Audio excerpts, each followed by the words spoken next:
Évangile de Jésus-Christ selon saint Jean, chapitre 12, versets 1 à 11. 6 jours avant la Pâque, Jésus vint à Béthanie où habitait Lazare, qu'il avait réveillé d'entre les morts. On donna un repas en l'honneur de Jésus. Marthe faisait le service, Lazare était parmi les convives avec Jésus. Or, Marie avait pris une livre d'un parfum très pur et de très grande valeur. Elle répandit le parfum sur les pieds de Jésus, qu'elle essuya avec ses cheveux. La maison fut remplie de l'odeur du parfum.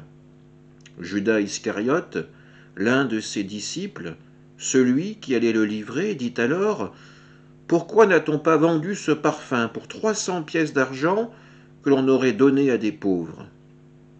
Il parla ainsi, non par souci des pauvres, mais parce que c'était un voleur. Comme il tenait la bourse commune, il prenait ce que l'on y mettait. Jésus lui dit : « Laisse-la observer cet usage en vue du jour de mon ensevelissement. Des pauvres, vous en aurez toujours avec vous, mais moi, vous ne m'aurez pas toujours. » Or, une grande foule de Juifs apprit que Jésus était là, et ils arrivèrent, non seulement à cause de Jésus, mais aussi pour voir ce Lazare qu'il avait réveillé d'entre les morts.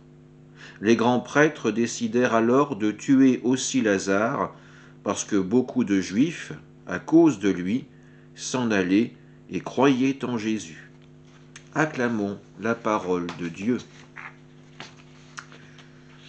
Durant le repas donné en son honneur, Jésus reçoit un cadeau inattendu, celui d'un parfum de grande valeur qui sera déposé sur ses pieds. Ce cadeau, lui est fait par Marie, que l'on peut associer à l'une des sœurs de Lazare que Jésus a réveillée d'entre les morts. Passé la surprise de ce geste, Judas, l'un des 12 apôtres, va prendre la parole, non pas pour exprimer sa surprise, pas pour interroger Jésus sur ce geste ou pour en remercier Marie. Non, Judas prend la parole pour se plaindre. Pour lui, ce geste est une folie inutile, une dépense idiote, sans intérêt.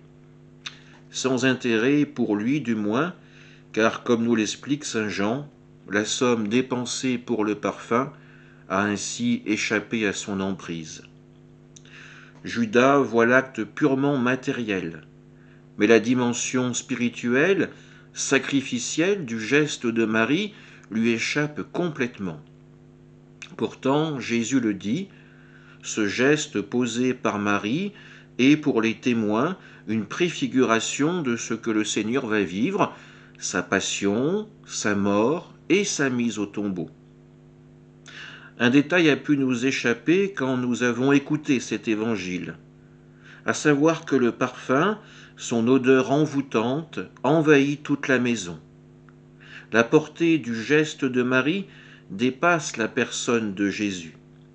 Par sa prière silencieuse, Marie affecte toutes les personnes présentes. Quand nous prions, n'oublions pas toutes les personnes que nous portons dans notre cœur, que nous présentons à Dieu. Il en va comme pour Marie, l'odeur sublime de la prière est offerte non pas seulement pour nous, mais pour le monde entier. Amen.